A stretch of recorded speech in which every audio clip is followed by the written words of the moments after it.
Welcome everybody to another brand new episode of It's My Wrestling Podcast. I'm your host Chris Dees, as always. Please, before I get started, like I always say, make sure you hit subscribe if you're watching this on YouTube and hit follow if you're listening on any audio platforms. Thank you very, very much for that. Today's guest is a man really excited to speak to him. He's somewhat of a veteran in the business, despite only being 34 years old, so still a long career ahead of him. Been wrestling for 17 years, half of his life. So he's made appearances for WWE, NXT, Ring of Honor, New Japan Pro Wrestling. He is, of course, the one and only Mr. Taylor Rust. Thank you so much for joining me, Taylor. How are things, man? How's things for you where you are now? Hey, man, it's a new year. It's 2022. We're being very positive about our prospects going forward, obviously. It's the only mindset you can really have. So, yeah, man, we'll see what happens this year. Looking forward to it a lot. A lot of great things with New Japan coming up, obviously. This weekend, I'll be in Seattle, Washington with New Japan. So we'll be starting the year off there. Going nice and, pun not intended, but strong to start the year. Yeah, man. Got to start it off with a bang, but after the last couple of years, like this year can only get better. Surely, hopefully, fingers crossed. It can only get better. It surely can't get any worse, anyway.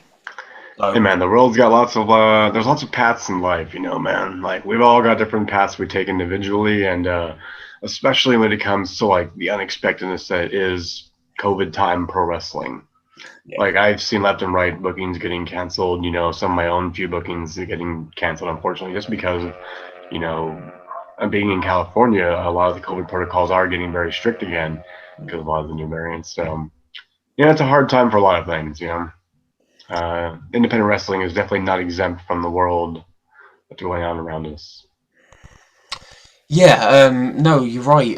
But things for us over in the UK are sort of going the opposite way. Things are getting a little bit more relaxed, even though we're getting many tens of thousands of people going into hospital every day. It's weird. Things seem to be getting more free and more open again. It's very strange. But then on the other hand, if you can work from home, you're being told to work from home. I don't think anybody really knows.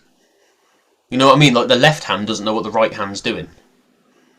Interesting thing. I remember I was going to WXW in the very beginning of 2020, and I had a layover there in the UK. There was a very heavy storm that was coming through in early February 2020. Very heavy storm, and it ended up grounding like all flights.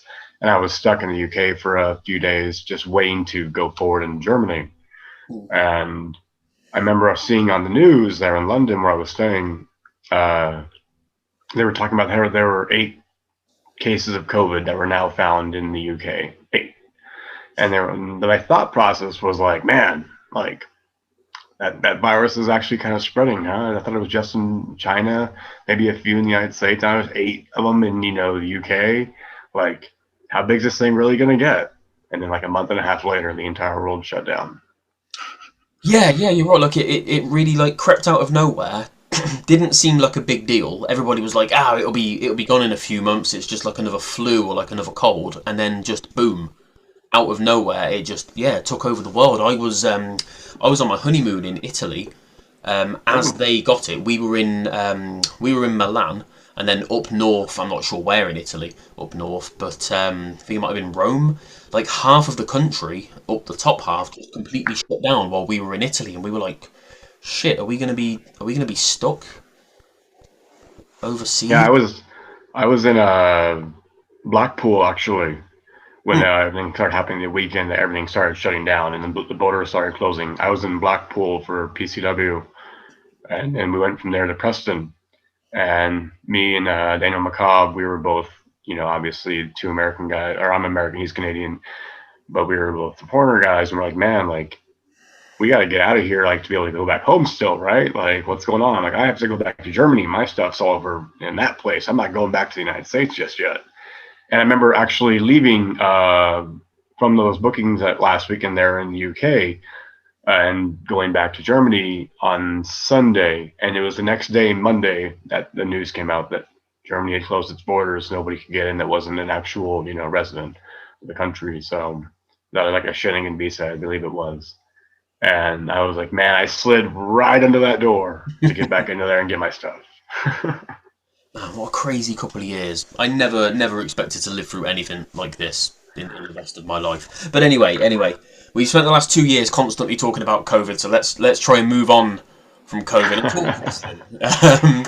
So I really apologise if you've been asked any of these questions before. I know you've done a few podcasts, sort of like in the last 6 months. I don't tend to watch or read other podcasts. Don't worry about it.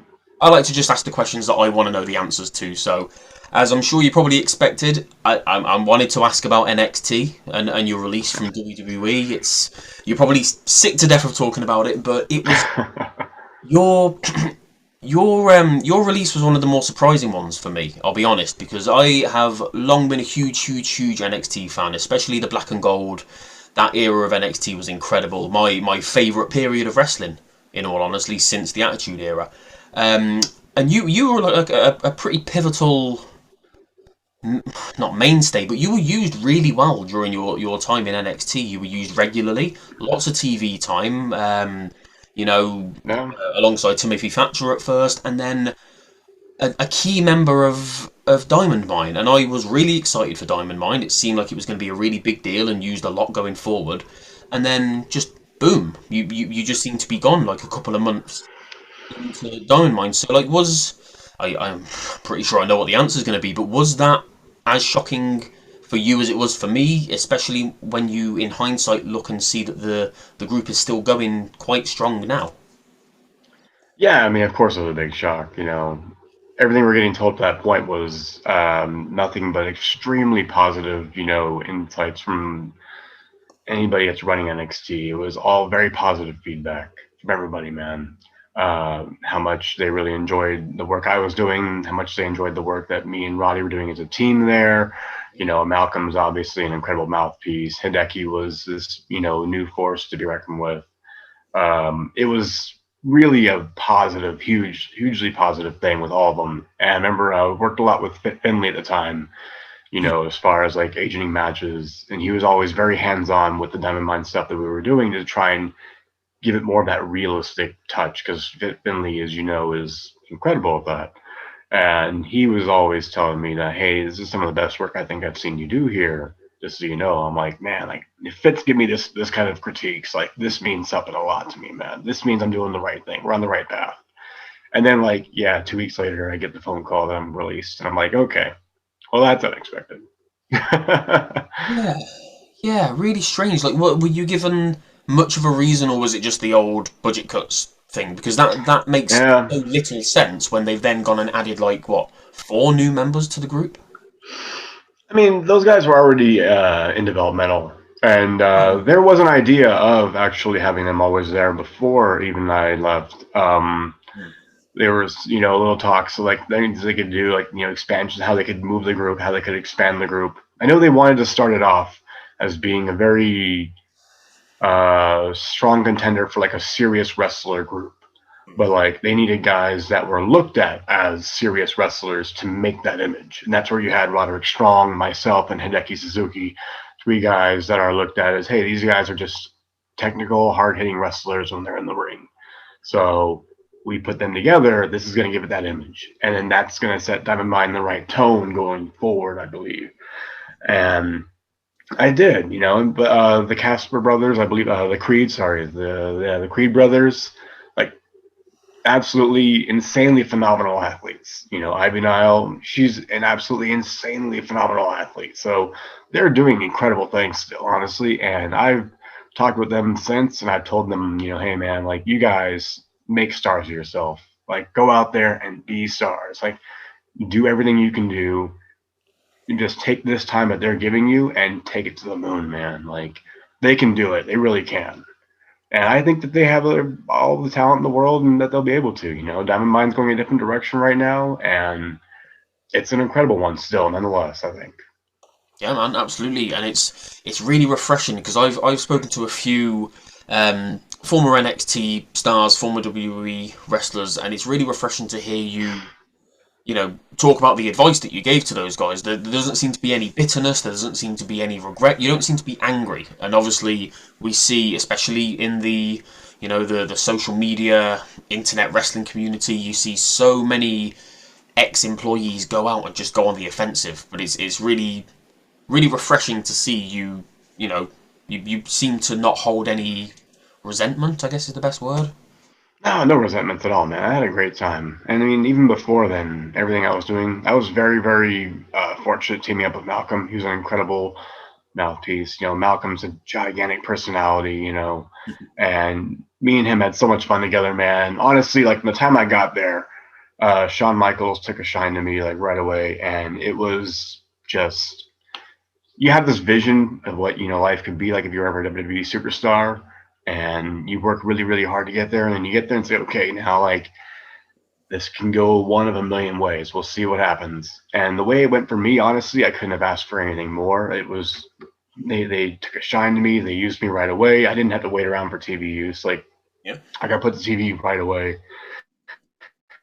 And they had all the faith in my work, and they were loving everything. And, you know, I mean, eventually it came down to just, I think more so than budget cuts, was just a change in the style of NXT, as we've all seen. Yeah. You know what I mean? I think that's more so than, it's not so much budget cuts. It's more so, I mean, I'll be honest with you, man. I'm 34 years old. You know, I've been wrestling for 17 years, like you said.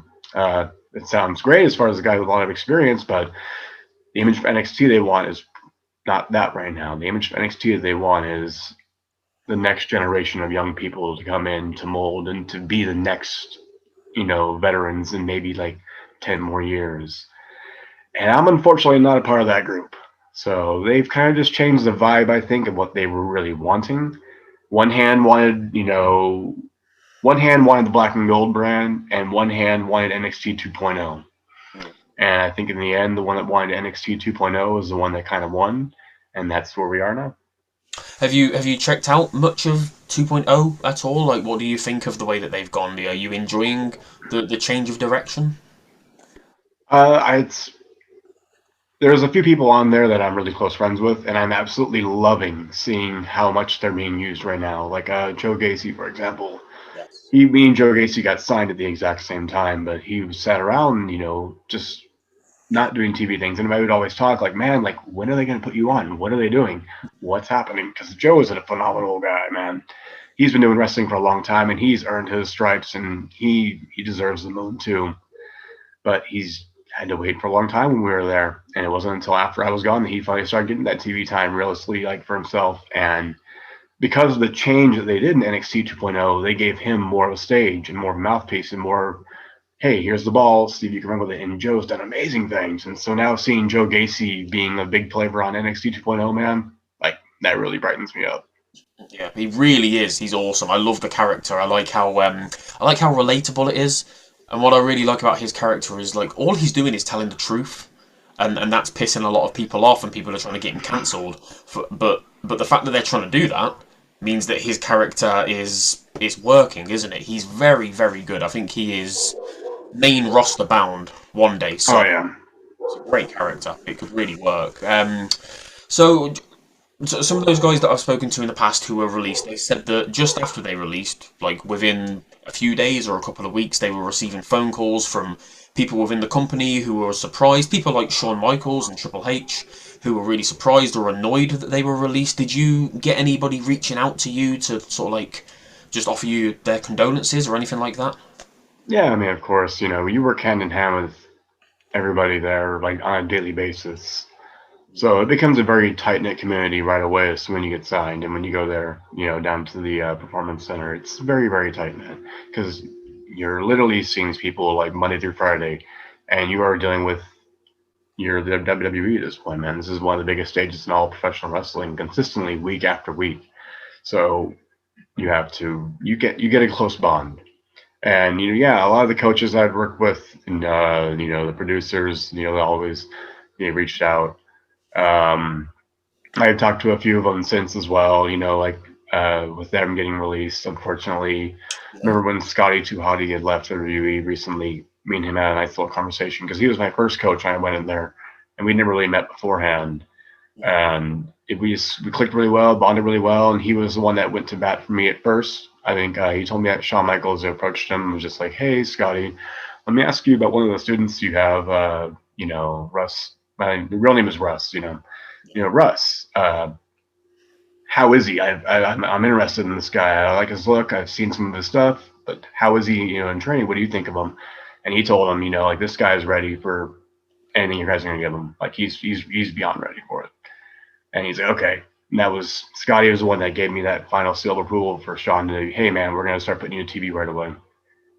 So Scotty Tuhati is a guy that wants to help the younger generation more than anything. You know what I mean? Like he's an incredible worth in the mind, and he can still go in the ring. Apparently, we've all seen now. Yes, yeah.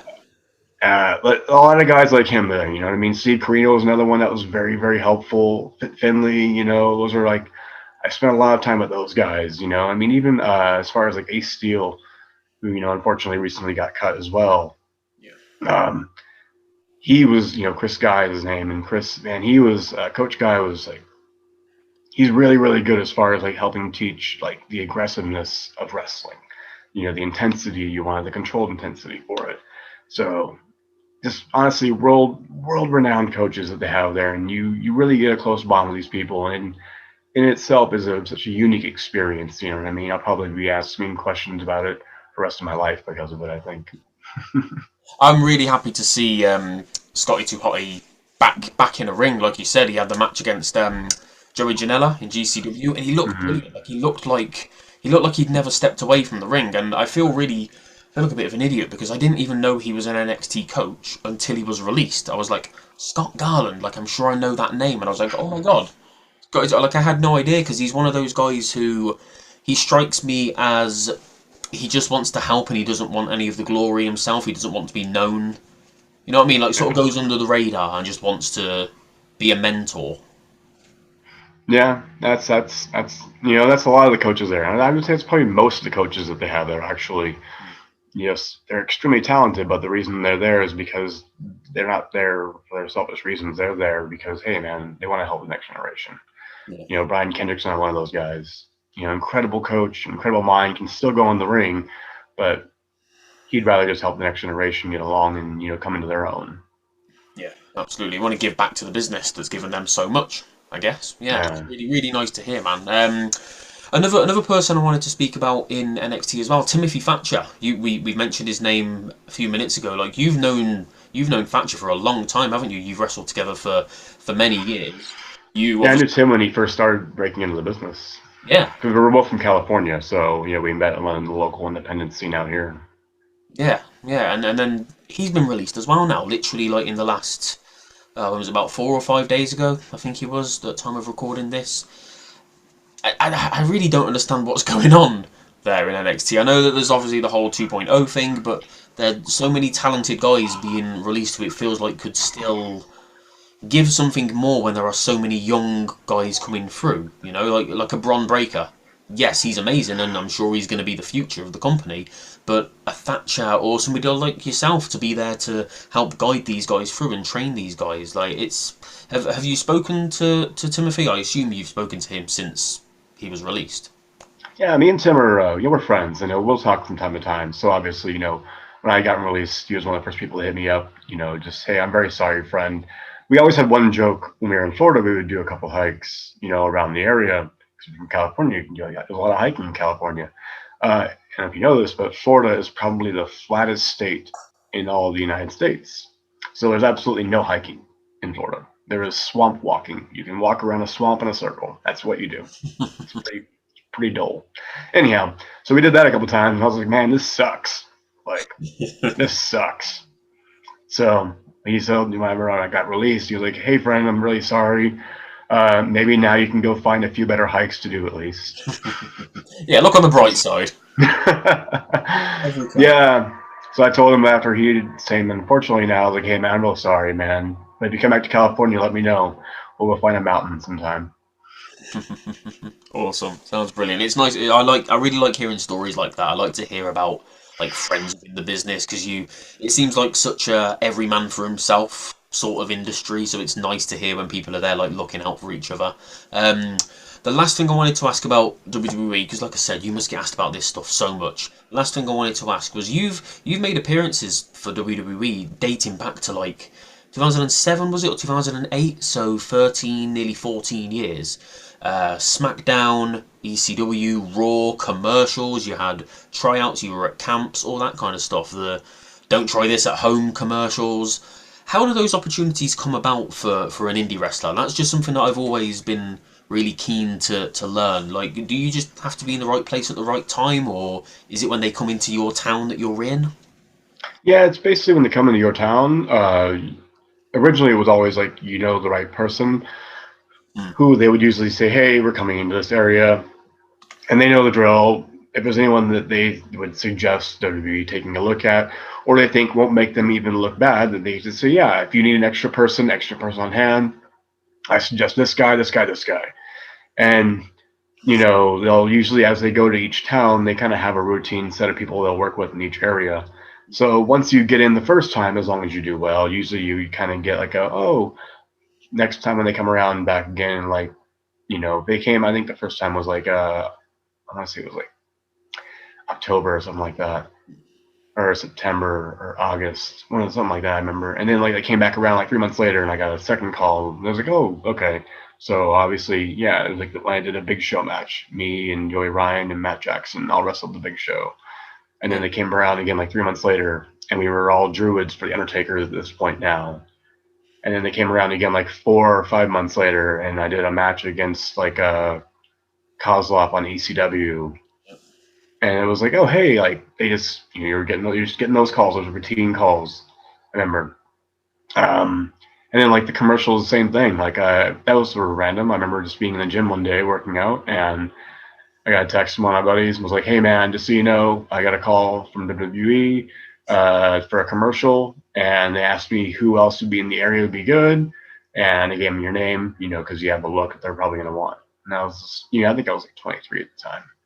And I was like, oh, that's not exciting. Let's see what happens. And then like, it was like 2 seconds later, my phone's ringing with a number I don't know. I'm like, this is probably it.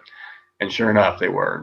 But oddly, I remember on that call, he had told me in the text, he's like, if they ask you about your height, say you're under 5'9", because I'm like 6 feet. And so she calls me, is an office girl, worked for WWE at the time, and says, hey, really quick, how tall are you by chance? I'm like, oh, I'm like 5'8.5". And she's like, oh, perfect. We can totally use you for this commercial shoot. And which I remember like subconsciously the entire time I was there trying to like not stand up perfectly straight, trying to like slouch and spread my feet a little bit, like don't be taller than Kofi Kingston. Got it. Let me try and get shorter. Just take your shoes off. So the rumors are true. Then they do things, don't they, to have people appear smaller than. You see in backstage interviews all the time, don't you? Like Tom Phillips, Tom Hannafin. He's a fairly tall guy, but I remember seeing pictures of him sort of like squatting down a little bit to be smaller than I think it was Kevin Owens, who's not a tall guy. He's about the same height as me. I think we're both like 6 feet tall. Yeah, Todd Phillips is a little bit taller, but I mean, you'll see that honestly. That's not just WWE. That's like probably all of entertainment industry. Anybody interviewing someone else, you're never going to see them really being bigger. You're never going to see a reporter being 6'3" when interviewing somebody who's 5'8", right? Like they're always going to be, they want eye level the same. That's why. As long as your eye level is the same, then you can have a better picture image. But if you're doing this to try and get both people. Yeah, I always see people. Well, it's Twitter, isn't it? Full of angry people. I always see people who are angry about it, saying like, "Oh, it's ridiculous. Why did they make them do it?" Like, just think about it. Like, it makes sense. Imagine if this is never going to happen, but imagine if the interviewer was taller than the Big Show or the Great Khali, or even just someone like Roman Reigns. It would look stupid. It's a tall interviewer. That's a very tall, 7'5" interviewer. Like, where did you get him from? What? How did he get in the building? Awesome. Right. I want to move on from WWE. Thank you for being like really honest and candid about your time there. I really appreciate it. I wanted to talk about Ring of Honor because I was absolutely thrilled to see you land in Ring of Honor. I have been a huge fan of the product and the promotion for so many years. I've interviewed loads of Ring of Honor guys and women, probably like 20 or 30 just in the last year or so. Obviously, any chance at a long-term stay has obviously been put on hold because of Ring of Honor's hiatus. We're not 100% sure what's going to happen if they come back in April full-time or not, but I know they're reimagining the promotion, so I'm excited to see what happens. But that must have been a pretty rough couple of months for you. Obviously, the NXT release looks like something might be happening with Ring of Honor, and then Ring of Honor go on a break. Well, like, I know you mentioned at the start that you're going into a new year feeling really optimistic, but like, when things like that happen, not just one major roadblock, but another one so soon after, literally within months, like, well, how do you deal with that? Two massive disappointments like that in a row. You just do. You do. You just do. I don't know what to say with that, man. I remember I made the joke to my sister. I was like, after I found out, I was like, I think I'm going to write a book called How to Lose Your Dream Job Twice in the Same Year. An Unsuccess Story. So, I don't know. It is what it is. You know, I mean, life is a lot of roads, like I said. And, like, it sucked whenever when I got released, I knew for sure I was fine because I had a very good relationship with ROH. I had made sure to, like, after I did the Pure Wrestling tournament, they were very interested, and I told them about WWE right away, and they had just said, if anything happens, let us know. And I made sure to keep, you know, that door open with them because, you know, it's WWE. We all knew going into it, hey, man, this could be 1 year, this could be 17 years. Who knows? So when I did get cut, they were like the first people I reached out to, you know, and they were very welcoming. Of course, we'd love to have you here, man. You're a great talent, like 100%.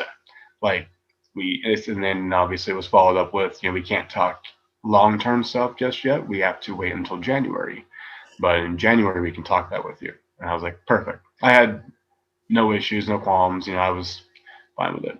And then of course the news that it is now. So it's like, well, okay. Now we'll see what kind of happens this year if that's not in the plan. So, yeah. Such a shame. Like I say, it's such a shame.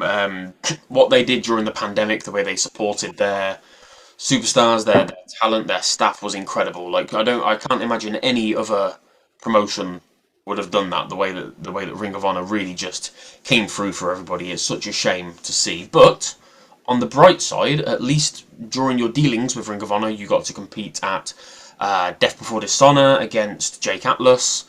You were part, as you said, of the amazing Pure tournament back in 2020. That was absolutely incredible. Final Battle, just like literally a few weeks ago, faced some of Ring of Honor's top guys, like the Briscoes, everybody involved within the foundation. Like Ring of Honor, as you said, they really liked you, and it feels like a really good fit for you, especially with things like the Pure division. It seems like it would really suit you and your style. Like, is that what attracted you to Ring of Honor in the first place? What they were doing with that technical, mat-based kind of style? I've been attracted to Ring of Honor since I was probably like 17 years old, man. Like, when I first started getting into wrestling, I didn't really know too much about what independent wrestling honestly was. It was through Paul London and, you know, Brian Kendrick and the American Dragon and their ROH matches exactly is what caught my eye. It's like, what is this? This is like something totally different than what I've like ever seen being done, you know, like on WWE. And I was being trained and taught at the time, you know, by like TJ Perkins, Rocky Romero, Ricky Reyes, you know, because they were doing the Santa Monica Inoki Dojo for New Japan Pro Wrestling, and they were kind of having their little following outs at the time, and so they started coming back to a school I was at, basically, and they were teaching me what they had already learned from over there. But everything they were teaching me is what I'm seeing now being used on like this ROH, you know, matches, this high-level wrestling. Here's these high-level techniques. I'm trying to grasp it at, you know, a young age of like 18, 19. Like, man, this is like complex stuff. And I'm watching it being happen in these matches. And I'm like, this is the place to like excel. This is ROH. This company is top of, this is independence, but it's top of the line, you can tell. So, I mean, yeah, getting the chance to actually be a part of the Pure Wrestling division, making that my ROH, you know, introduction, like, yeah, that was a pretty big thing to me, man. Yeah, man, especially getting the chance to work with Who did you work there with? There was Tracy Williams. Yeah, Tracy was great. Yeah, Jonathan Gresham as well. Obviously, like, Oh yeah, responsible for the Pure Division coming back, isn't he? yeah. One of the best. I mean, it's definitely had a renaissance, in the last like couple of years. I think people just realized the value of what it was that ROH had at the time, really, and that it kind of subsided a little bit. It kind of went in a different direction, and then they were trying to revamp it and bring it back up. And I thought it was doing just fine. It was, Yeah, there were no. As a fan, obviously from the outside looking in, it didn't seem like there were any problems going on there. Constantly knocking out of the park some of the best, pun intended, pure wrestling that there was anywhere in the world. I had Shane Taylor on the show not too long ago, and he said that he wasn't surprised. But then I've spoken to others who were not surprised, who were surprised. Sorry, so it's really weird. Like, it didn't seem like anybody really knew what was going on with Ring of Honor. I was still in really good contact with the media guys in Ring of Honor who never made it even, vaguely look like there was anything wrong. So it's a really weird situation. I really, really hope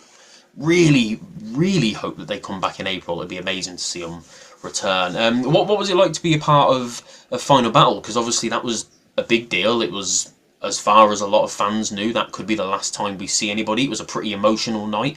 Basically, everybody involved in Ring of Honor was there. All of the messages from ex-superstars, people like Punk, Cole, Daniel Bryan. As somebody fairly new to Ring of Honor, you'd only worked there a handful of times. Like, did it mean a lot to you to be allowed to be a part of that night? Yeah, Final Battle was a big event for everybody. Whether it's your first time at Ring of Honor, whether they were like veteran guys. The atmosphere in itself was something very, very strong in that building that night. I remember, going into it, it was just like the unexpected. Like, we don't know what 2022 is going to bring for anybody. And that was the definite feeling in the building. It was like, hey, man, this could be, one big last hurrah, and this could just be the end of an era, but the beginning of a new, come tomorrow. And we'll all find out that firsthand, I guess, as we're going through it. But it was. I remember my brother actually lives out there in Maryland, and him being able to come to the arena and see me perform there. He always wanted to come and see one of my WWE matches, but because we're out in Florida and a lot of COVID protocols still at the time, going into the arena there for NXT was just always a bit of like a hassle. So he never really got the chance to. And him being able to come and watch me there for Final Battle at the arena there in Baltimore, that was a big thing to me. You know what I mean? Like, you see me wrestle some really, really shitty indie shows in front of probably maybe 10 people, at like bars and Knights of Columbus halls, around the scene, just awful venues. But I wish you would have been able to see me in one of my WWE matches, but being able to see ROH there, Final Battle, that giant crowd they drew for it, man, the arena filled, the atmosphere they had that night, like, that was the exact same level to me as what WWE was that night.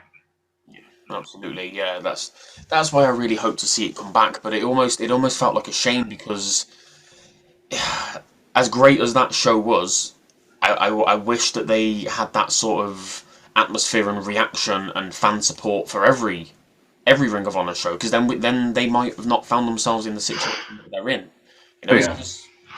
COVID's been a bitch. It's been hard. Different companies have handled it different ways. I still think Ring of Honor did the absolute best that they could. Obviously, it came back to bite them a little bit, but you can't fault them for the way that they handled it at all. No, they did the best they could, man. They took care of everybody they said they were going to take care of, and they held their word on that. So, I remember when we did do the Pure tournament, some of the guys were complaining about like mask stuff. Like, oh, I got to wear a mask. I got to wear a mask for this. What do I got? They had very strict protocols when we did the Pure Wrestling tournament. Very strict. And it just got a lot of complaints, and it was Jay Lethal. He like kind of stood up and spoke up, and he was like, "Look, man, we've all been getting paid very well for the past like 6 months for doing absolutely nothing. Let's just go along with the protocols." Yeah. Just suck it up. Do it this one time. Like, just get over it. Yeah. That's how I feel about COVID in general. I don't want to get like into all the vaccine kind of stuff, but I just think like if you want to get back to a new, a normal way of life, just suck it up and just deal with it. But that's another conversation for another day.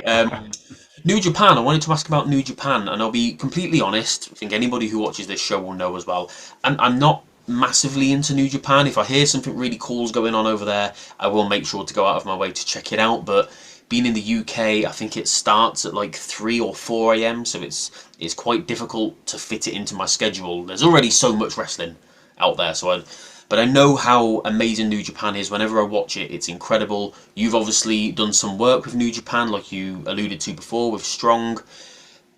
With your style, with your background and your technical and your mat wrestling style and the pure division and things like that, New Japan and their style seemed like, again, an incredible fit for you. So how did your work with them come to happen, and is that something that you're looking to do more of? I've had my connections with Rocky Romero, for example, for a long time. Like I said, like he Oh, was one of the guys that helped originally train me. yeah. But New Japan never really had too much of a USA thing, kind of before, and they did and they didn't. It was up and on, you know what I mean? Um, and they started having like their new USA shows right before the pandemic hit. They started doing like little touring shows. And then the pandemic hit, obviously everything shut down. They were going to just do secluded tapings out there in, the West Coast. And that was when, Rocky Romero had contacted me again, like, hey, Russ, like, you're back from Germany, right? Because at the time I was doing a lot of European tours. I was like, yeah, I'm back, man. COVID unfortunately took out the rest of the tour, so I'm back. He's like, perfect. We're going to do some stuff out here for New Japan. Like, we just want to be involved. Obviously, yeah, let's do it. And when I got signed, I let him know first thing. And, when I got released, it was, hey, man, I'm sorry to say this, but I'm at WWE, but I can come back to Strong now anytime and probably be more of an asset to you guys and bigger name now. And, it's been great being back there with the guys, man. They have a wealthy locker room of like just knowledge and talent.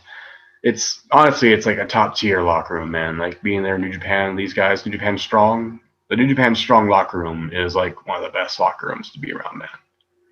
Hmm. So, Is it what's it like compared to like a WWE locker room? Because it's obviously two wildly different promotions. They operate very differently. What sort of like it's much more competitive, I would say. As far as like, not like we're competing against each other, but like competitive as far as like, hey, this is a higher standard of wrestling here, man. right? This Yeah. is New Japan. It's New Japan for wrestling. Like this is one of the biggest companies in the world, and their namesake is staked on the fact that when that bell rings, you see some of the best wrestling you'll see around. So yeah, I would say it's a locker room that understands. Hey man, like we're here, we're a camaraderie, but this is a place where you deliver. Yeah, absolutely. Yeah, like you say, even as somebody who's, I wouldn't even call myself a part-time fan. I feel really bad for how little I watch it because I know how good it is. But that's the thing. Even without watching it much, I know how good it is. That's the, like you say, the reputation that they've built. Um, Yeah. so I know we've mentioned it a couple of times going into this year and plans and things like that, but with things getting back to normal and borders starting to open up a little bit more and protocols and processes starting to relax a little bit, what are your like immediate plans? I know you say you're sort of just very very relaxed about it, wait and see what happens, but in an ideal world, like we've seen Jake Atlas, who you wrestled not too long ago, he's headed to AEW. I think he's signed a full contract with them. Could we see you potentially making a move there, or are you holding out for Ring of Honor, a return to NXT? You never know. More work for New Japan as travel opens back up. Like what do the next few months ideally look like for you? There's a lot of things I would say underlining in the works, but nothing I would really talk about openly, just because, hey man, like you never call a game until it's done. Yeah, yeah. And so I don't really know. Honestly, we'll see what happens. There's multiple avenues I think I can go down these roads here in 2022. Uh, AEW is obviously a possibility, but like with the giant influx of talent they already have, and it's just I mean, it's obviously you're never gonna say, oh hey, like no, I'm not interested in AEW. Of course you're interested in AEW. AEW is a great company to go for. Um, but they also kind of have their system going already. And hey, that's fine with me. If I like to play things out as they kind of just naturally play out. You know what I mean? Like, I remember I pushed very hard to try and like change the waves for myself there in like 2019, the beginning part of it, and it worked very well. And that's where I really started making some very strong strides in the wrestling industry and getting my name, and I had my own renaissance all over again. And that's what got me to get signed by WWE, was this big spike of interest I caused in like that year. And thinking about it now, it's like I've been wrestling for as long as I have. My name value is what it is, and my worth is what it is. And where it takes me, and what I get, I get. And as those chips fall and lie, I'm going to be very satisfied with myself as they go. As you can tell, like you said, I'm not bitter about anything. I'm not, somebody that's going to rant about how didn't get my due, or I should have gotten pushed harder, or how come you kept this guy and not me. Kind of like, no, man. Like, we've all got different roads in life, and whatever I get going forward out of this year, honestly, man, like whether I end up in a big company with, signing a new deal, or if I end up saying this is my last year wrestling, one of the two. Could be. We'll see. But either way, just know I'm always going to feel very fulfilled in my head and my heart. Yeah, and I'll be honest, like if I was a promoter now and I was thinking like, oh, what free agents are out there? Obviously, because of what's happened in WWE in the last couple of years, they have released so many really, really talented wrestlers. But to hear you talk about the business and, the things that have happened to you in the last year or so, but you're still very humble and you're still, like I said, no resentment, no anger, no bitterness. You're not going out and talking crap about the company. You're not bad-mouthing anybody. You're the kind of guy that I would want to sign. Honestly, you are. And I'm not just saying that because you're here. I always... I talk in group chats with friends about wrestling, and we talk about what's going on, and a lot of the time we're sending in tweets to each other like, oh, look at this person talking shit about WWE, like, you know what I mean? And people who've already signed with other companies are still talking about WWE, and it's just, I always think to myself, like, I wouldn't want to sign you because of the negativity that you could bring. Social media is such a powerful tool, but like I said, see you just being so relaxed, very chill about it, and just waiting to see what happens. It's nice to see. It's nice to see. I appreciate that a lot. It really is, honestly. But man, it's been an absolute pleasure having you on the pod today. I think that's me done. I've really enjoyed talking to you. I really have. But before I let you go, have you got any like independent bookings, any shows coming up anytime soon where people can find you, and like where can they find you on social media and all that kind of stuff? Social medias, the _ Taylor Rust, man. I'm not the biggest social media guy. I'll be honest with you, but it's there. It's there to contact. If you ever need to reach out to me, check it out. I don't know. I have some cool wrestling pictures, hiking pictures I like. They're nice. Yeah, support New Japan, man. All of wrestling, really. Support all of wrestling, as I would always say. Like, even if it's stuff I'm not on, just support independent wrestling, support professional wrestling. Any support for it in any way from everybody, it goes a long way to us all. So, yeah, man, just keep supporting the business, regardless. Yep, I could not agree more. Could not agree more. Like I said, I love a bit of everything. I wish I watched New Japan more. I keep an eye on the indies. I don't see the point in tribalism. It doesn't do the business any good. Like you say, just support wrestling as a whole. We love wrestling. Just stop it. Just You got it. But yeah, man, like I said, thank you so much. I really appreciate you giving me your time. It's been an absolute pleasure to talk to you. Everybody who has watched this and listened, like I said at the start, please, it really helps me if you hit subscribe, if you hit follow, depending on where you've got this episode from. Thank you once again, guys. I will look forward to catching you next time on It's My Wrestling Podcast.